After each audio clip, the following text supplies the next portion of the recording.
Vegas, Nevada, and known to all the world as the Thunderbirds!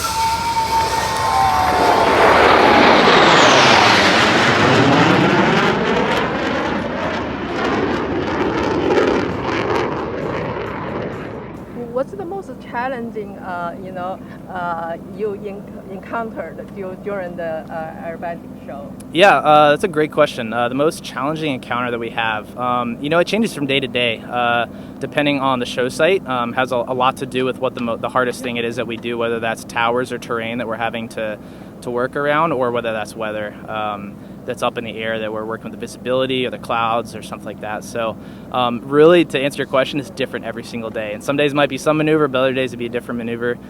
For us, the Delta series, when we bring all 6 jets together and we're flying around, that's usually the most difficult time. Once you're really close formation flying, you've got all 6 of you just kind of right there in sync and doing the same thing. So how do you communicate, during that, to coordinate with each other? Yeah, that's another great question. So for the communication piece during the show, we have radios that we talk to each other on. So we've got 2 of those. One is used by the Diamond, which is 1 through 4, and then 5 and 6, the solos, use a different radio, and we're all listening and hearing to each other.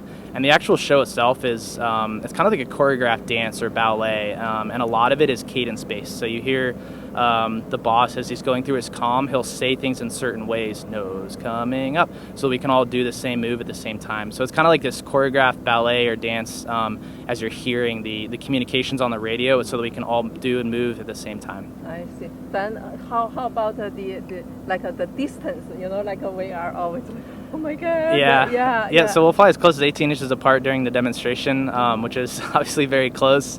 It takes a lot of skill and practice to be able to do that, but you do get very close in the demonstration. But that's part of our charge and what we're do.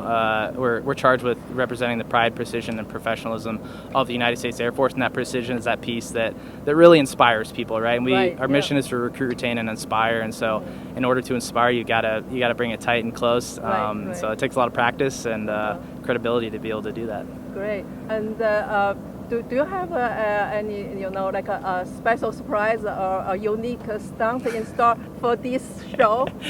We've always got surprises up our sleeves. Those will be the sneak passes. So you'll be watching one maneuver, and then a jet will come from a different direction at a very high rate of speed.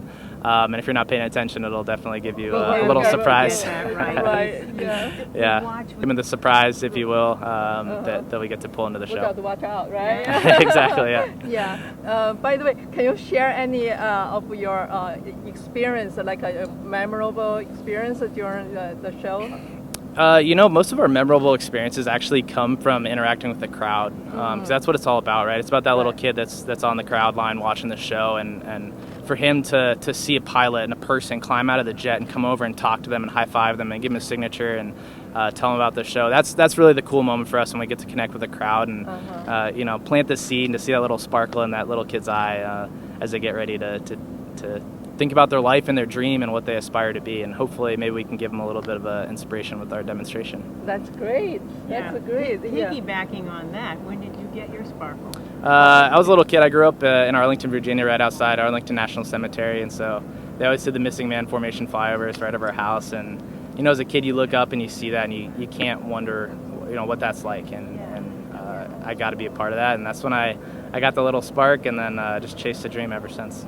And your call sign is Simmer? Yes, correct. Did you name yourself, or did you? No, I didn't name myself. That's always at your first fighter squadron. So they'll give you about 6 months of seasoning and give you enough time to screw enough stuff up. So they can give you. Usually it's a pretty funny name, or it's something that you screwed up. So I didn't get to give it to myself, but very proud of it. It means a lot. Simmer. Yeah. Awesome. Very good. Okay, well, thank you so much. Really appreciate it.